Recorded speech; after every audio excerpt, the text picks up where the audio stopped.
Umetoka shuleni? Hamna, nanyosha miguu. Hivyo hivyo maana ukikaa sana hapa unajua utazeka haraka. Ni kweli. Mazingira ya kijiji chetu ni mazuri. Eti? Natamani siku moja ningeona. Na mimi nione utiririko wa maji kijijini kwetu. Majani mazuri, mashamba. Lakini siwezi kukufuru kwa sababu Mungu ana sababu zake. Mpaka kaniumba mimi hivi. Unajua? Na wakati tunaongea na mama.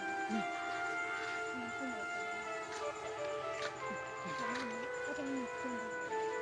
Ndio. Jitahidi kujikubali. Usiseme neno kwa sababu. Ninazungumza kwa mazungumzo.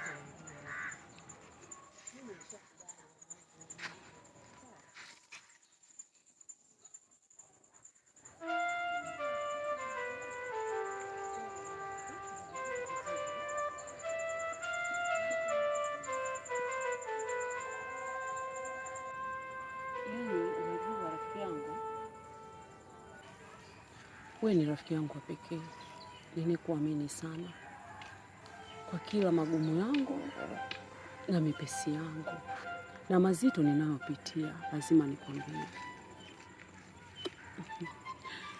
Kiukweli rafiki yangu, napitia wakati mgumu sana, napitia maisha magumu mno. Mama mdogo ananinyanyasa sana. Kuna muda ananifanyisha mikazi mimi kama punda bila kunionea huruma. Yaani toka marehemu mama yangu amefariki, sina amani kabisa na hiki kijiji. Kuna muda natamani hata niondoke, nitoroke kwenye kijiji, lakini sasa nafikiria hatima yangu. Naondoka kwenye kijiji hiki, naenda wapi? Nitafikia wapi?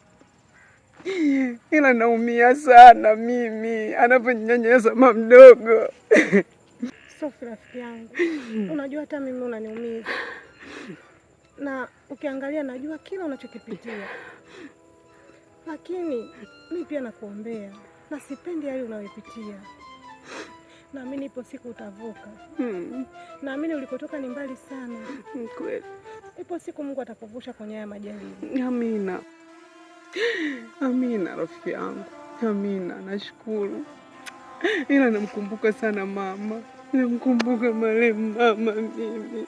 Ni bora angekuwepo tu.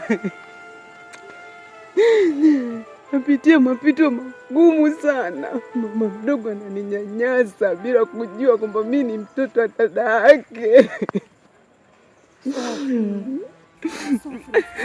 Usilie basi. Sikiza nikwambie. Unasikia? Mimi naomba muamini Mungu. Naamini Mungu ndo anatatua kila changamoto za binadamu. Na tunapitia yote kwa sababu yake. Ni kweli. Kwa hiyo naomba mshike sana Mungu. Ndio. Mimi nakuombea kila itwapo leo rafiki yangu. Na sipendi unayoyapitia hata kidogo.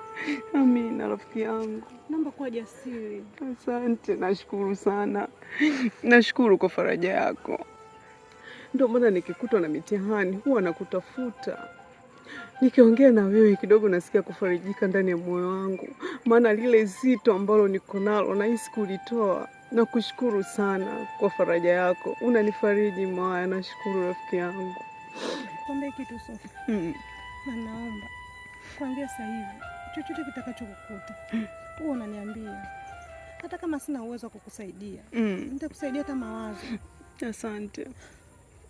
Asante. Niko nawe bega kwa bega. Sawa. Mpaka mwisho wako. Naomba usilie tena. Sana. Asante Mwaya, tufanye tuondoke, maana hapa alitoka tu kidogo na mimi nikatoka nikaja huku kwako. Asiponikuta naweza nikatafuta makubwa mengine bure saa hizi. Haya, asante rafiki yangu, tuko pamoja Mwaya. Basi twende kuishi nyumbani, maana tunajua. Haya.